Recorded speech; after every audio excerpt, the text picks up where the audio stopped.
اعوذ باللہ من الشیطان الرجیم بسم اللہ الرحمن الرحیم۔ اس پارے نمبر 20 کا آغاز اللہ تعالیٰ نے اس آیت سے کیا کہ امن خلق السماوات، بھلا کون ہے جس نے پیدا کیا آسمانوں کو، والارض اور زمین کو، وانزل اور اتارا لکم تمہارے لیے، من السماء آسمان سے، ماء پانی، من السماء ماء اور تمہارے لیے آسمان سے کس نے پانی اتارا؟ اس میں اللہ تعالیٰ کہتے ہیں کہ اللہ کے سوا کون ہے جس نے آسمان اور زمین کو بنایا اور تمہارے لیے آسمان سے پانی اتارا۔ پھر اسی آیت میں آگے کہا گیا پھر ہم نے اس سے بارونق باغ اگائے، تمہارے لیے ممکن نہ تھا کہ تم ان کے لیے درخت اگا سکو۔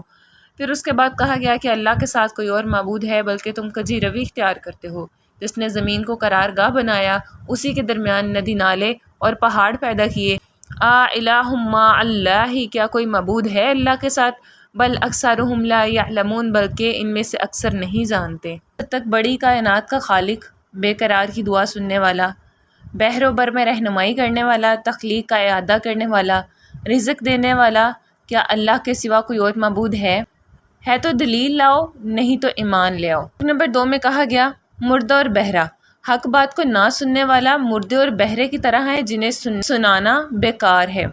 اس کے بعد تلاوت قرآن پاک کا کہا گیا کہ قرآن پڑھ کر سنانا تاکہ لوگ اپنی بھلائی کے لیے راہ راست اختیار کریں۔ قرب قیامت کی علامت کے طور پر زمین سے جانور نکالا جائے گا جو لوگوں سے بات کرے گا۔ سبق نمبر 5 میں سور پھونکنے کے بارے میں بتایا گیا کہ سور پھونکتے ہی سب گھبرا جائیں گے سوائے ان کے جنہیں اللہ گھبراہٹ سے بچا لے گا۔ سبق نمبر 6 میں کہا گیا گمراہ امام، یعنی گمراہ کرنے والا امام آگ کی طرف لے کے جاتا ہے، اس لیے کسی کی پیروی کرتے وقت دیکھ لیں کہ یہ کس چیز کی دعوت دے رہا ہے۔ اس کے بعد کہا گیا ہدایت دینا اللہ کا اختیار ہے۔ پھر بتایا گیا کہ علم کا تکبر، قارون نے ملنے والی دولت کو اپنے علم کا کمال قرار دیا تو اللہ نے مال سمیت اسے زمین میں دھسایا۔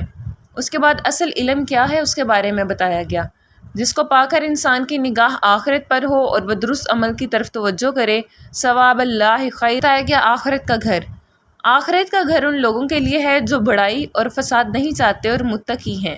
اس کے بعد بتایا گیا کہ ہر چیز فنا ہو جانے والی ہے، اللہ کے چہرے کے سوا کائنات کی ہر چیز کو فنا ہے۔ کل شیء ہالک الا وجہہ، اور اطاعت کا اصول بتایا گیا کہ شرک کا حکم والدین بھی دیں تو نہیں مان سکتے۔ بروں کے ساتھ انجام، اگر آپ برائی کرتے ہیں تو اس کا اتنا ہی بدلہ ملے گا جتنی آپ نے برائی کی، لیکن اگر آپ اچھائی کرتے ہیں تو اس کا بدلہ اللہ تعالیٰ نے کہا بے شک اس سے بہتر ہے۔ بعد ہے بروں کے ساتھ انجام، نماز کی پابندی نہ کرنے والوں کا انجام قارون، فرعون، حامان اور امیہ بن ابی خلف کے ساتھ ہوگا۔ اس کے بعد علم کی اہمیت کے بارے میں بتایا گیا کہ قرآن میں بیان کردہ مثالوں کو سمجھنے کے لیے بھی علم ضروری ہے۔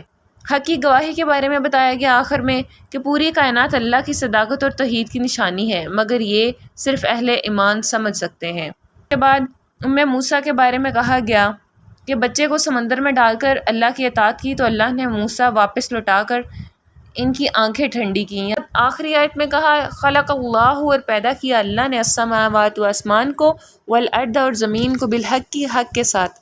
ان فی ذلک لآیۃ للمؤمنین، بے شک اس میں البتہ نشانی ہے ایمان والوں کے لیے۔ وما علینا الا البلاغ المبین۔ جزاکم اللہ الخیر۔